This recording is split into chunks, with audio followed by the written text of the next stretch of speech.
जयराम महतो ने साधा राज्य सरकार पर निशाना। कहा 18 से 25 वर्ष की लड़कियों को आलसी बना रही सरकार।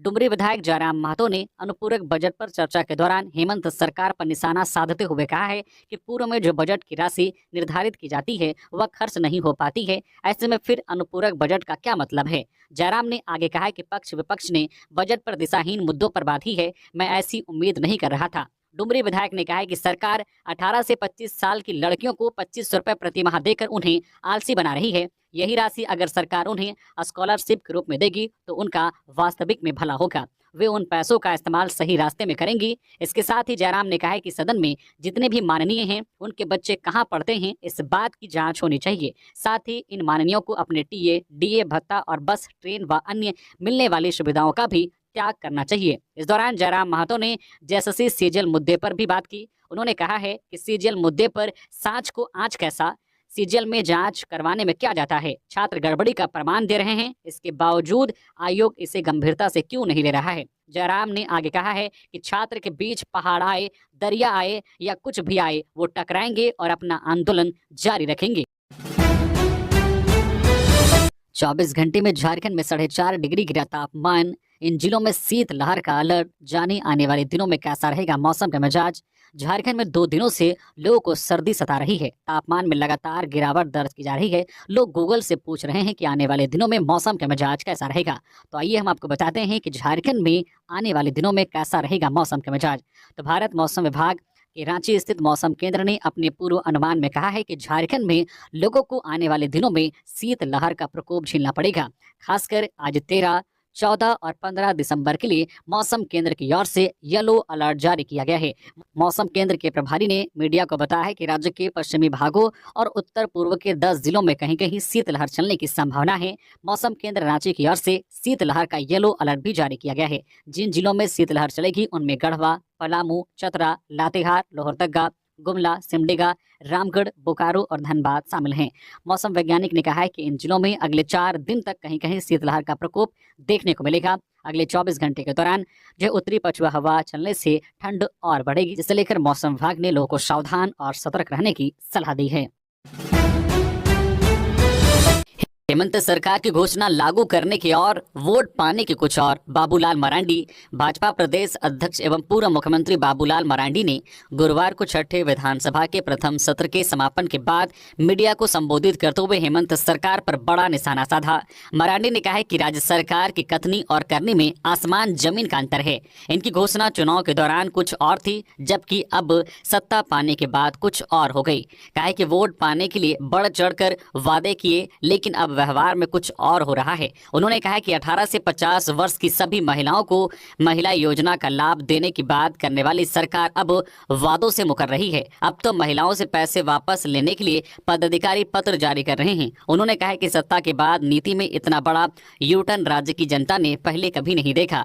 मरांडी ने कहा कि मैया योजना की तरह राज्य सरकार ने किसानों को भी धोखा दिया है। राज्य सरकार ने चुनाव पूर्व घोषणा किया था कि किसानों से धान की खरीदी 32 रुपए प्रति क्विंटल होगी, जबकि सरकार ने मात्र 24 रुपए प्रति क्विंटल धान की खरीद का निर्णय लिया है, वह भी 15 दिसंबर के बाद। पता नहीं यह भी लागू होगा या नहीं। वही बालू की किल्लत पर मरांडी ने कहा है कि यह पिछले टर्म से ही होता चला रहा है, सरकार जानबूझकर ऐसा करवा रही है। उन्होंने प्रधानमंत्री आवास, अबुआ आवास के लिए मुफ्त बालू उपलब्ध कराए जाने का राज्य सरकार से आग्रह किया। मरांडी ने सीजीएल परीक्षा में हुई धांधली की जांच सीबीआई से कराए जाने की मांग को फिर से दोहराते हुए युवाओं को न्याय दिलाने की बात कही। महिलाओं को कब तक मिलेंगे मैया सम्मान योजना के 2500 रुपए, यह है लेटेस्ट अपडेट। पहले सूत्रों से सूचना मिली थी कि योजना की 5वीं किस्त 11 दिसंबर को महिलाओं के खाते में डाल दी जाएगी, लेकिन अब इसमें और कुछ वक्त लग सकता है। हेमंत सरकार की महिला कल्याणकारी योजनाओं में से एक मैया सम्मान योजना की 5वीं किस्त यानी कि 2500 रुपए का इंतजार कर रही बहनों को अभी राहत भरी फोन की घंटी बजने के लिए थोड़ा सा और इंतजार करना पड़ेगा। हालांकि इस योजना की राशि 1000 से बढ़ाकर 2500 रुपए कर दी गई है, जिसका फायदा हेमंत सरकार को हाल ही में हुए विधानसभा चुनाव में भी हुआ है। हालांकि योजना के पैसे महीने की 15 तारीख तक खाते में डाल दिए जाते हैं। इस बार भी खबर है कि 15 दिसंबर तक 5वीं किस्त आने की संभावना। अरंडी का बीज खाने से 1 दर्जन बच्चों की तबीयत बिगड़ी, बेहतर इलाज के लिए भेजा गया सदर अस्पताल। स्नेहा थाना क्षेत्र के कन्हैया मध्य विद्यालय में अरंडी का बीज खाने से 1 दर्जन से अधिक बच्चे बीमार पड़ गए, जिसके बाद सभी बच्चों को इलाज के लिए स्नेहा सामुदायिक केंद्र लाया गया, जहां से प्राथमिक उपचार के पश्चात 3 बच्चों को बेहतर इलाज के लिए सदर अस्पताल भेजा गया है, जहां उनका इलाज किया जा रहा है। बताया जाता है कि स्कूल आते समय बच्चों ने रास्ते से अरंडी का बीज लाया था, जिसके बाद 1 दर्जन से अधिक बच्चों ने उसे खा लिया। थोड़ी देर बाद सभी बच्चों की तबीयत बिगड़ने लगी। स्कूल प्रबंधन को जानकारी होने के बाद बच्चों के अभिभावकों को सूचना दिया गया। साथ ही सभी बच्चों को इलाज के लिए सामुदायिक स्वास्थ्य केंद्र लाया गया, जहां से 3 बच्चों को बेहतर इलाज के लिए सदर अस्पताल लोहरदगा भेजा गया है। फिलहाल बच्चों की स्थिति स्थिर बताई जा रही है। सीएम हेमंत से पूर्णिमा नीरज सिंह ने किया पेंशन राशि को 2500 रुपए तक करने का आग्रह। झारखंड विधानसभा के विशेष सत्र के अंतिम दिन गुरुवार को झरिया के पूर्व विधायक पूर्णिमा नीरज सिंह ने मुख्यमंत्री हेमंत सोरेन से विधानसभा में मुलाकात की। इस क्रम में उन्होंने राज्य में सामाजिक सुरक्षा के तहत लाभार्थियों को मिलने वाली 1000 रुपये की पेंशन राशि को मैया सम्मान योजना के समतुल्य दे राशि 2500 रुपये प्रति माह अथवा उससे अधिक करने हेतु ज्ञापन सौंपा। मुख्यमंत्री ने पूर्णिमा नीरज सिंह को सकारात्मक पहल का भरोसा दिया है। कांग्रेस विधायक प्रदीप यादव ने झारखंड में जातीय जनगणना की उठाई मांग। झारखंड में विधानसभा चुनाव के बाद प्रचंड बहुमत में आई इंडिया गठबंधन की सरकार में शामिल कांग्रेस पार्टी की ओर से जातीय जनगणना की मांग उठाई गई है। गुरुवार को कांग्रेस विधायक दल के नेता प्रदीप यादव ने राज्य सरकार से यह मांग की है। झारखंड विधानसभा के विशेष सत्र के दौरान राज्यपाल के अभिभाषण पर चर्चा में भाग लेते हुए कांग्रेस विधायक दल के नेता प्रदीप यादव ने कहा है कि राज्यपाल का अभिभाषण सरकार का एक विजन डॉक्यूमेंट है, जिसमें कई महत्वपूर्ण विषयों को समाहित किया गया है। उन्होंने कहा है कि सरकार के इस विजन डॉक्यूमेंट में जातीय जनगणना का जिक्र नहीं है, इसलिए उन्होंने विधानसभा के सत्र में इस मुद्दे को उठाया है ताकि पहले से ही सरकार द्वारा घोषित जातीय गणना का मुद्दा ध्यान से ना उतर जाए। उन्होंने कहा है कि जातीय जनगणना अनुसूचित जाति, अनुसूचित जनजाति, पिछड़े अल्पसंख्यकों के हित में है, इसलिए सरकार राज्य में जल्द से जल्द जातीय जनगणना कराए। हजारीबाग में विधि व्यवस्था की समस्या दोबारा नहीं होनी चाहिए। डीजीपी हजारीबाग में उत्पन्न हुई विधि व्यवस्था की समस्या को लेकर डीजीपी अनुराग गुप्ता ने गुरुवार को समीक्षा बैठक की। बैठक के दौरान डीजीपी ने कहा है कि हजारीबाग में उत्पन्न हुई विधि व्यवस्था की समस्या भविष्य में पुनरावृत्ति न हो। डीजीपी ने इस दौरान कई दिशा निर्देश दिए। इस दौरान उन्होंने कहा कि हजारीबाग में जो घटना हुई भविष्य में ऐसी घटना की पुनरावृत्ति न हो, इसके लिए हजारीबाग समेत विभिन्न जिलों में विधि व्यवस्था को सुदृढ़ किया जाए। अगर कोई व्यक्ति गलत अफवाह या सोशल मीडिया में भड़काऊ पोस्ट शेयर करता है तो उसे चिन्हित कर उसके विरुद्ध कानूनी कार्रवाई करना सुनिश्चित करे। साथ ही आसूचना तंत्र को मजबूत किया जाए ताकि भविष्य में ऐसी घटना की पुनरावृत्ति न हो। सभी जिला के एसपी आवश्यक सुरक्षात्मक और निरोधात्मक कार्रवाई करना सुनिश्चित करे। दरअसल जेएसएससी सीजीएल परीक्षा में अनियमितता का आरोप लगाते हुए छात्रों ने हजारीबाग में 10 दिसंबर को जमकर बवाल किया था। छात्रों ने पहले रांची पटना हाईवे NH-33 को जाम कर दिया। इन्हें हटाने जब पुलिस पहुंची तो छात्रों ने पथराव शुरू कर दिया, जिसमें कई पुलिसकर्मी चोटिल हो गए और कई पुलिस वाहनों को भी क्षति पहुंची। इसके बाद पुलिस ने लाठियां भी भांजी। पुलिस कार्रवाई में कई छात्र चोटिल हुए थे। विधानसभा विशेष सत्र के अंतिम दिन बालों की कमी को लेकर धरने पर बैठे विधायक, सीजीएल परीक्षा रद्द करने की मांग। झारखंड विधानसभा सत्र के चौथे और अंतिम दिन सदन की कार्यवाही शुरू होने से पहले सीजीएल परीक्षा रद्द करने और राज्य में बालों की कमी का मुद्दा छा रहा। बालों की कमी और चल रही कालाबाजारी के विरोध में भाजपा विधायक कुशवाहा शशि भूषण मेहता विधानसभा परिसर में धरने पर बैठ गए। धरने पर बैठे शशि भूषण मेहता ने पलामू में 1 सप्ताह के अंदर बालों की कीमत में अप्रत्याशित वृद्धि पर चिंता जताई और मुख्यमंत्री से हस्तक्षेप करने की मांग की। वही भाजपा विधायक अमित यादव ने सीजीएल अभ्यर्थियों पर लाठीचार्ज का विरोध करते हुए सरकार पर वादा खिलाफी का आरोप लगाया। भाजपा विधायक राज सिन्हा ने सरकार पर निशाना साधते हुए कहा कि जिस तरह से राज्यपाल के अभिभाषण के जरिए सरकार ने लंबी चौड़ी बातें कही, लेकिन उसमें रोजगार और बालू जैसी बुनियादी चीजों पर कोई चर्चा नहीं होना बेहद दुखद बात है। सदन में हम बालू पर सरकार को आईना दिखाएंगे। युवाओं को रोजगार देने के बदले लाठियां मिल रही है। इधर आजसू विधायक निर्मल महातो ने कहा है कि बालू को फ्री किया जाना चाहिए, नहीं तो कालाबाजारी चरम पर होगी और जिस तरह से प्रति ट्रैक्टर पैसे की वसूली हो रही है उससे आम लोग परेशान हैं।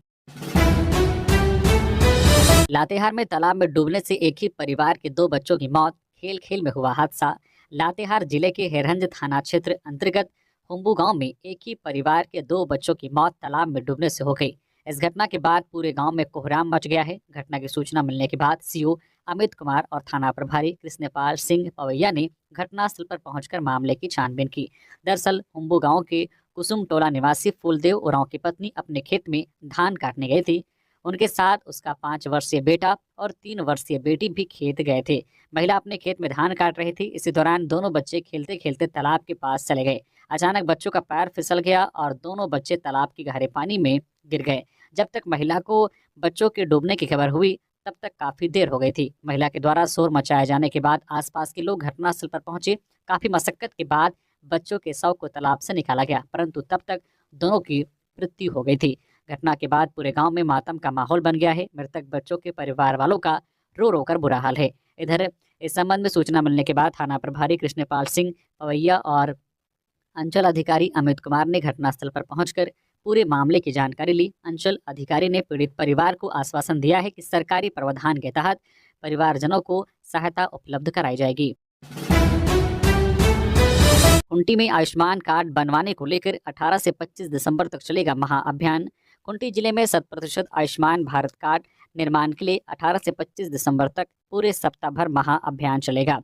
इससे संबंधित निर्देश डीसी लोकेश मिश्रा ने समाहरणालय सभागार में बैठक कर अधिकारियों को दे दिया है। डीसी ने महाअभियान को प्रभावी ढंग से लागू करने को कहा है। बैठक में डीसी ने सभी प्रखंड विकास पदाधिकारी, स्वास्थ्य विभाग के अधिकारियों और संबंधित कर्मियों को निर्देश दिया है कि वे इस अभियान के दौरान लोगों को आयुष्मान भारत योजना के लाभों की जानकारी दें और अधिक से अधिक पात्र लाभार्थियों के कार्ड बनाना सुनिश्चित करें। उन्होंने कहा कि इस अभियान का मुख्य उद्देश्य जिले के प्रत्येक पात्र व्यक्ति तक इस योजना का लाभ पहुंचाना है। डीसी ने कहा कि आयुष्मान भारत योजना के तहत लाभार्थी 5 लाख रुपए तक के स्वास्थ्य बीमा का लाभ उठा सकते हैं। सभी जिलों में जन शिकायत कार्यक्रम आयोजित करने का डीजीपी ने दिया निर्देश। झारखंड के मुख्यमंत्री, मंत्री और नेताओं का जनता दरबार कई बार लगा है, लेकिन अब पुलिस भी जनता दरबार लगाने जा रही है, जिसमें आम लोग की शिकायतों का निष्पादन हो सकेगा और आम लोग सीधे डीएसपी स्तर इंस्पेक्टर रैंक के पदाधिकारी को अपनी शिकायत बता पाएंगे। राज्य के डीजीपी अनुराग गुप्ता ने निर्देश जारी कर दिया है, जिसके तहत सभी जिला में जन शिकायत कार्यक्रम 18 दिसंबर को आयोजित किया जाएगा। आपको बता दें कि सितंबर महीने में भी जन शिकायत कार्यक्रम का आयोजन किया गया था, लेकिन डीजीपी बदले जाने के कारण यह कार्यक्रम रुका हुआ था। हालांकि अब डीजीपी अनुराग गुप्ता ने आदेश जारी कर दिया है। जेपीएससी का नया अध्यक्ष कौन? 2 आईएएस 1 आईपीएस के नाम की चर्चा। 5 महीने से पद रिक्त, 1692 नियुक्तियां अटकी। झारखंड लोक सेवा आयोग की पहली महिला अध्यक्ष डॉक्टर मेरी नीलिमा केरकेट्टा को रिटायर हुए 5 महीने हो चुके हैं। तब से लेकर अब तक पूरा लोक सेवा आयोग ठप पड़ा हुआ है। जिस आयोग को लगभग हर महीने नियुक्ति के लिए रिजल्ट जारी करना था, वह बीते 5 महीने से लगभग 1700 नियुक्तियों की लिस्ट थामे बैठी हुई है। स्थिति यह है कि सिविल सेवा से लेकर विभिन्न तरह के 19 नियुक्तियां अटकी पड़ी है। जेपीएससी में फिलहाल 3 सदस्य हैं, professor Ajita Bhattacharya, professor enema Hansda और प्रोफेसर जमाल अहमद। अगर नई नियुक्ति करने में सरकार को परेशानी है तो इनमें से किसी को वरीयता के आधार पर जेपीएससी अध्यक्ष का प्रभार दे सकती है। पहले भी ऐसा किया जा चुका है। अध्यक्ष का पद मिलने से रिजल्ट प्रकाशन, इंटरव्यू और परीक्षाएं ली जा सकेगी। इधर 5 महीने से रिक्त पद को लेकर तमाम तरह की चर्चा चल रही है। सूत्र बता रहे हैं कि 22 अगस्त 2024 को रिक्त हुए आयोग अध्यक्ष पद पर 2 आईएएस और 1 आईपीएस को बैठाया जा सकता है। नए अध्यक्ष के लिए 2 आईएएस में पूर्व मुख्य सचिव एल खियांगते और प्रधान सचिव राजीव अरुण एक्का के नाम की चर्चा है, जबकि 1 आईपीएस के नाम पर भी बात चल रही है। हालांकि अंतिम निर्णय मुख्यमंत्री को लेना है। अभी इन नामों पर विचार चल रहा है। झारखंड विधानसभा की कार्यवाही अनिश्चितकाल के लिए स्थगित। विशेष सत्र के अंतिम दिन अनुपूरक बजट ध्वनिमत से पास।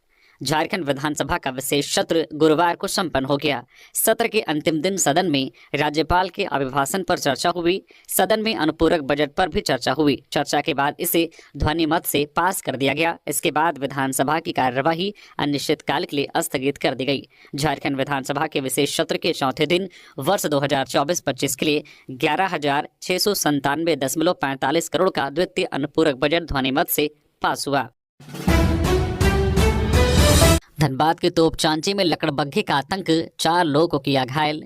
तोपचांची थाना क्षेत्र के मतारी रेलवे स्टेशन के समीप आदिवासी बहुल गांव पाकेर बेड़ा में पिछले 2 दिनों से लकड़बग्घे के आतंक से ग्रामीण परेशान हैं। लकड़बग्घा ने हमला कर गांव के 4 लोगों को घायल कर दिया है। इधर सूचना देने के बाद भी वन विभाग के अधिकारी मौन साधे हुए हैं। ग्रामीणों ने बताया कि लकड़बग्घा पिछले कई दिनों से जंगल से निकलकर पाकेट बेड़ा बस्ती में घरों में घुसकर लोगों को निशाना बना रहा है। 4 से अधिक लोगों को काटकर घायल कर चुका है। घायलों में श्रवण कुमार हांसदा, संतोष कुमार हांसदा, सोमारी कुमारी व राजकुमारी शामिल हैं। सभी घायल इलाजरत हैं। पंचायत समिति के सदस्य बालकृष्ण रजवार ने बताया कि लकड़बग्घा शाम के समय घरों में घुसकर हमला बोल दे रहा है। उन्होंने कहा कि इसकी सूचना वन विभाग के रेंजर को दी गई है, लेकिन रेंजर ने संज्ञान नहीं लिया है, जिससे ग्रामीणों में रोष है। इधर वन विभाग की ओर से बताया गया है कि गार्ड को मामले की जांच के लिए जो है पाकेर बेड़ा गांव भेजा गया है। बेरमो एमएलए अनूप सिंह को कांग्रेस ने बनाया झारखंड विधानसभा में मुख्य सचेतक। प्रदीप यादव होंगे कांग्रेस विधायक दल के नेता। बेरमो के विधायक अनूप सिंह को कांग्रेस ने झारखंड विधानसभा में मुख्य सचेतक बनाया है। वह झारखंड में कांग्रेस विधायक दल का नेता कौन होगा, इस पर कई दिनों से चल रहा सस्पेंस भी खत्म हो गया है। पार्टी ने पोड़ैयाहाट के विधायक प्रदीप यादव के नाम पर मुहर लगा दी है। उन्हें विधायक दल का नेता चुन लिया गया है। बाकायदा इसकी सूचना विधानसभा अध्यक्ष को दे दी गई है। खुद प्रदेश अध्यक्ष केशव महतो कमलेश ने विधानसभा अध्यक्ष रविंद्रनाथ महतो से मुलाकात करने के बाद बंद लिफाफे में प्रदीप यादव के नाम दे दिया है। इसके साथ ही उपनेता भी चुन लिया गया है।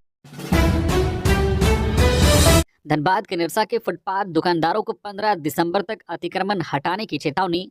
धनबाद जिले के निरसा व गोविंदपुर में आए दिन लगने वाले जाम से यात्री व आम जनता परेशान होते हैं। लोगों को जाम से राहत दिलाने के लिए जिला प्रशासन की सक्रियता अब सामने आने लगी है। NHAI ने गुरुवार को निरसा में माइकिंग कर फुटपाथ दुकानदारों व अतिक्रमणकारियों को NH2 की सर्विस लेन व NHAI की जमीन से अतिक्रमण व अवैध दुकानों को 15 दिसंबर तक खुद हटाने का निर्देश दिया है। तय तिथि तक अतिक्रमण नहीं हटाने पर अतिक्रमणकारियों के खिलाफ कानूनी कार्रवाई की चेतावनी भी दी गई है। NHAI की चेतावनी के बाद फुटपाथ दुकानदारों व अन्य अतिक्रमणकारियों में खलबली मच गई है। निरसा के अंचलाधिकारी रमेश रविदास ने कहा है कि यदि 15 दिसंबर तक NHAI की सर्विस लेन से फुटपाथ दुकानों व अवैध निर्माण को नहीं हटाया गया तो रोड का अतिक्रमण करने वालों के खिलाफ कानूनी कार्रवाई की जाएगी। अतिक्रमणकारियों पर सख्ती बरतते हुए प्रशासन अतिक्रमण हटाएगा। पाकुड़ के शिव शीतला मंदिर में चोरी मामले का खुलासा नहीं होने से लोगों में आक्रोश। पाकुड़ जिला मुख्यालय स्थित प्रसिद्ध शिव शीतला मंदिर में हुई चोरी मामले का पाकुड़ पुलिस अब तक खुलासा नहीं कर सकी है। इसे लेकर मंदिर कमेटी सहित स्थानीय लोगों में आक्रोश है। पुलिस की कार्यशैली के खिलाफ मंदिर कमेटी और हिंदू संगठनों से जुड़े लोग गौलबंद हो रहे हैं और आंदोलन की रणनीति बनाने में जुट गए हैं। इसे लेकर गुरुवार को शिव शीतला मंदिर कमेटी के दर्जनों सदस्यों ने पाकुड़ SP प्रभात कुमार से मिलकर एक ज्ञापन सौंपा है। मंदिर कमेटी के सदस्यों ने जल्द चोर गिरोह में शामिल अपराधियों को गिरफ्तार करने और चोरी किए गए सामानों को बरामद करने की मांग की है। हालांकि पाकुड़ SP ने मंदिर कमेटी के सदस्यों से कहा है कि मामले में पुलिस लगातार छापेमारी कर रही है। कांड में कुछ संदिग्धों को हिरासत में लेकर पूछताछ की जा रही है। उन्होंने कहा है कि जल्द ही इस मामले का उद्भेदन कर लिया जाएगा। पांडे गिरोह के 4 अपराधी गिरफ्तार। विकास कार्य में लगे ठेकेदारों को धमकी देकर करते थे वसूली। रामगढ़ जिला के कुख्यात आपराधिक संगठन पांडे गिरोह के 4 सदस्यों को पुलिस ने गिरफ्तार किया है।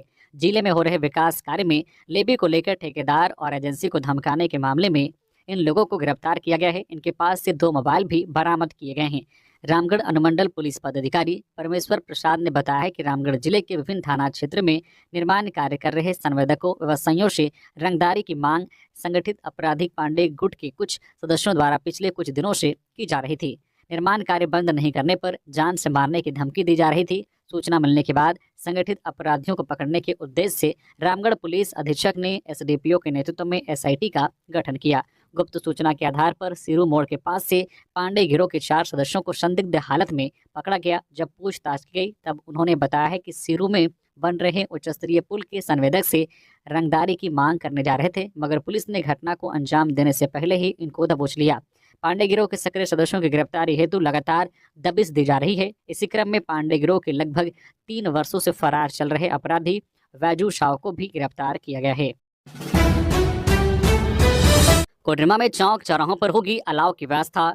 टोटो से रैन बसेरा तक लाए जाएंगे गृह विहीन लोग। बढ़ती ठंड में लोगों की बढ़ी परेशानी।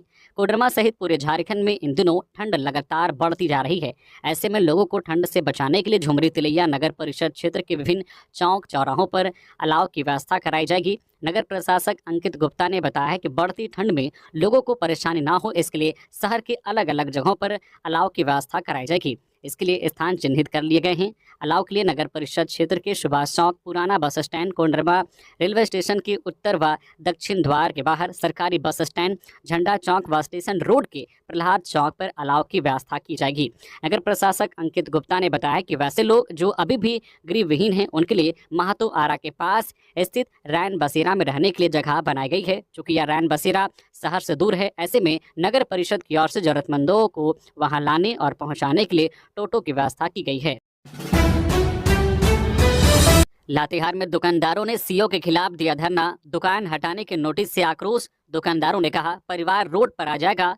लातेहार अंचलाधिकारी अरविंद देवाशीष टोप्पो ने बुधवार को नगर पंचायत क्षेत्र के सड़क किनारे दुकान लगाने वालों को 24 घंटे के अंदर दुकान हटाने का निर्देश दिया है। इससे फुटपाथ दुकानदार आक्रोशित हो गए और गुरुवार को अनुमंडल कार्यालय के पास धरना देकर इसका विरोध जताया। दुकानदार किरण चंद्रवंशी, महेश प्रसाद, दिनेश प्रसाद ने बताया कि सीओ द्वारा नोटिस देकर हम लोगों को 24 घंटे में दुकान हटाने का निर्देश दिया गया है।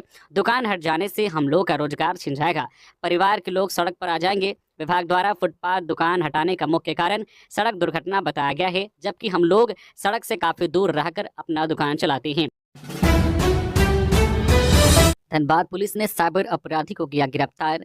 धनबाद में साइबर अपराधियों के खिलाफ बड़ी कार्रवाई हुई है। साइबर थाना की टीम ने जिले में सक्रिय साइबर अपराधी रुपेश कुमार महातो को गिरफ्तार किया है। आरोपी पर आम लोगों को झांसे में लेकर उनके बैंक और निजी जानकारी प्राप्त कर ठगी करने का आरोप है। गिरफ्तारी के समय आरोपी के पास से एक मोबाइल फोन, 2 सिम कार्ड और प्रतिलिपिबद्ध सिम कार्ड बरामद हुआ है। गिरफ्तारी दल में उप निरीक्षक अक्षय कुमार राम, उप निरीक्षक उदय कुमार गुप्ता, सहायक उप निरीक्षक शशि भूषण सिंह सहित अन्य तकनीकी सहायक और पुलिस बल शामिल थे।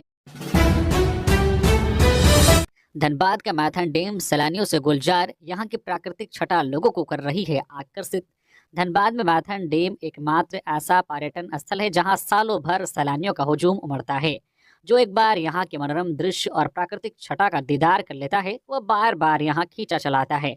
मैथन डैम में नया साल को लेकर विशेष तैयारी की जाती है। एक और जहाँ डैम में लोग नौका विहार का लुत्फ उठाते हैं, वहीं डीवीसी के मिलेनियम पार्क में लोग रंग बिरंगे फूल लोगों को अपनी ओर आकर्षित करते हैं। आपको बता दें कि मैथन डैम पश्चिम बंगाल और झारखंड की सीमा पर स्थित है। झारखंड के धनबाद के मैथन में स्थित यह डैम काफी मनोरम है। दिसंबर और जनवरी के महीने के सर्द मौसम में सैलानी यहाँ जरूर आते हैं। यहाँ न सिर्फ झारखंड से बल्कि दूसरे राज्यों से भी सैलानियों का जमावड़ा लगता है।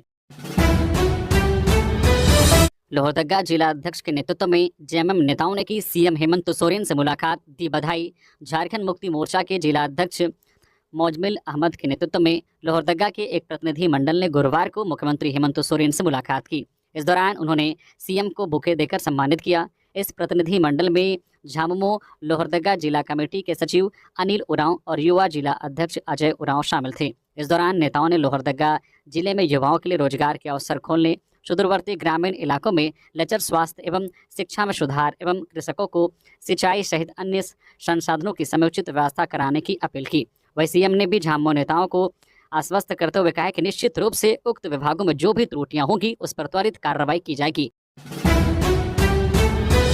प्रयागराज महाकुंभ में जाने वाले तीर्थ यात्री सुरक्षा नियमों का करे पालन। राज्य के आपदा प्रबंधन ने जारी किया निर्देश। 14 जनवरी से 26 फरवरी 2025 तक प्रयागराज में आयोजित महाकुंभ 2025 में तीर्थ यात्रियों की सुरक्षा हेतु राष्ट्रीय आपदा प्रबंधन प्राधिकार, भारत सरकार और उत्तर प्रदेश सरकार से प्राप्त पत्र के आलोक में झारखंड सरकार के गृह, कारा एवं आपदा प्रबंधन विभाग ने गाइडलाइन का पालन करने का अनुरोध किया है। गाइडलाइन में श्रद्धालुओं को दिशा निर्देश देते हुए एडवाइजरी में कहा गया है कि महाकुंभ मेला 2025 मोबाइल ऐप डाउनलोड कर मेले की पूरी जानकारी प्राप्त कर ले और यात्रा से पूर्व निवास स्थान सुनिश्चित करे। साथ ही 60 वर्ष से अधिक आयु या पूर्व से बीमार व्यक्ति हेल्थ चेकअप कराए, उसके बाद ही यात्रा करे। इसके अलावा आयुष्मान कार्ड धारक अपना कार्ड साथ रखे ताकि आकस्मिक स्थिति में सरकारी एवं निजी अस्पतालों में मुफ्त में इलाज कराया जा सके। एडवाइजरी में मेला क्षेत्र में स्नान एवं दर्शन करने हेतु निर्देशित किया गया है कि गर्भवती महिलाएं विशेष सावधानी बरतें, धूम्रपान एवं नशीले पदार्थों का सेवन न करें, मच्छरों से बचाव हेतु रेपेलेंट साथ रखें, साथ ही हीटर, अलाव आदि का उपयोग टेंट के अंदर ना करें, इससे आग लगने का खतरा हो सकता है। किसी भी आपात स्थिति में महाकुंभ हेल्पलाइन 1920, वही पुलिस हेल्पलाइन 112 एवं आपदा हेल्पलाइन 1077 पर संपर्क कर सकते हैं। राज्य में पुरुष under 23 state A cricket tournament का आयोजन, 8 राज्यों की टीम होंगी शामिल। पुरुष under 23 state A cricket tournament के ग्रुप बी के मैच जेएससीए के तत्वाधान में 15 से 27 दिसंबर 2024 तक रांची में आयोजित की जाएगी। जेएससीए के सचिव देवाशीष चक्रवर्ती ने जानकारी दी है कि इसमें 8 राज्यों की टीमें भाग ले रही हैं, जिसमें केरल, मणिपुर, हरियाणा, उत्तराखंड, नागालैंड, सौराष्ट्र, आंध्र प्रदेश एवं दिल्ली शामिल हैं। जेएससीए ने इस टूर्नामेंट को आयोजित करने के लिए सभी तैयारियां पूरी कर ली है। इस टूर्नामेंट के प्रतिदिन 4 मैच खेले जाएंगे, जिसके लिए जेएससीए के दोनों ग्राउंड के अतिरिक्त मेकन और उषा मार्टिन के ग्राउंड को भी तैयार किया गया है। सभी मैदान में प्रतिदिन एक एक मैच खेले जाएंगे। इस मैच में दर्शकों का प्रवेश निःशुल्क होगा। दर्शक मैच देखने के लिए वेस्ट गेट से जेएससीए के नियमानुसार स्टेडियम में प्रवेश कर सकेंगे। धान अधिप्राप्ति के लिए 15 दिसंबर से लैम्स पैक्स को सक्रिय रहने का निर्देश खूंटी जिला प्रशासन के मुख्य उपायुक्त लोकेश मिश्रा ने खरीफ विपणन मौसम 2024-25 में धान अधिप्राप्ति के लिए जिले के सभी 15 लैम्स पैक्स को सक्रिय हो जाने का निर्देश दिया है। उपायुक्त ने योजना के तहत आवश्यक तैयारी हेतु समाहरणालय सभागार में 12 दिसंबर को एक बैठक की। बैठक में मुख्य रूप से धान अधिप्राप्ति को लेकर लैम्स केंद्र एवं पैक्स केंद्र को 15 दिसंबर से सक्रिय कर किसानों से धान अधिप्राप्ति करने को लेकर आवश्यक दिशा निर्देश दिया गया। राज्य स्तर से धान अधिप्राप्ति हेतु खूंटी जिला को प्राप्त लक्ष्य के अनुरूप 100% किसानों से धान अधिप्राप्ति का निर्देश दिया गया। जमशेदपुर में डकैती का मास्टरमाइंड निकला हाईवा चालक, जिस कंपनी में चलाता था गाड़ी वहीं कराई डकैती, 7 गिरफ्तार। जमशेदपुर से सटे कमलपुर थाना क्षेत्र के बनकुंचिया स्थित मां तारा कंस्ट्रक्शन कंपनी में शनिवार रविवार की रात हुई डकैती कांड का पुलिस ने खुलासा कर दिया है। इस कांड में शामिल 7 आरोपियों को गिरफ्तार किया गया है। डकैती का मास्टरमाइंड सनातन तांती इसी कंपनी में हाईवा ड्राइवर था और उसने ही यह साजिश रची थी। एसएसपी किशोर कौशल ने बताया है कि गिरफ्तार लोगों में सरायकेला खारसावां जिले के चौका निवासी सनातन तांती उर्फ सोनू, तमाड़ निवासी संदीप कुमार, प्रकाश महतो, अशोक महतो, उमेश कुमार महतो, अड़की थाना क्षेत्र निवासी गांगू मुंडा उर्फ गांगू मुंडा और उमेश कुमार महतो शामिल हैं। पुलिस ने आरोपियों की निशानदेही पर घटना में इस्तेमाल किए गए हथियार, एक कट्टा, लूटे गए 1,20,000 रुपये और एक मोबाइल फोन बरामद किया है। चंपई सोरेन ने जताई हेमलाल मुर्मू के बयान पर नाराजगी, कहा मेरा अतीत आंदोलन से जुड़ा है। विधानसभा के विशेष सत्र के चौथे और आखिरी दिन सदन में खूब बहस हुई। इसी बीच गुरुवार को लिट्टीपाड़ा विधायक हेमलाल मुर्मू ने भाजपा विधायक चंपई सोरेन को लेकर बड़ी बात कह दी। इस पर अब राज्य के पूर्व सीएम चंपई सोरेन ने सोशल मीडिया हैंडल एक्स के जरिए प्रतिक्रिया दी है। उन्होंने पोस्ट में लिखा है कि आज विधानसभा में एक ऐसे सदस्य ने मेरे खिलाफ असंसदीय शब्दों का प्रयोग किया जिसका नैतिक पतन हो चुका है। यह भाषा उनके संस्कारों को दर्शाती है। मैंने आंदोलन से लेकर सदन तक हमेशा जनता के अधिकारों के लिए संघर्ष किया। अपने 4.5 दशक लंबे सार्वजनिक जीवन में मैंने कभी भी किसी के लिए ऐसी घटिया शब्दावली का प्रयोग नहीं किया।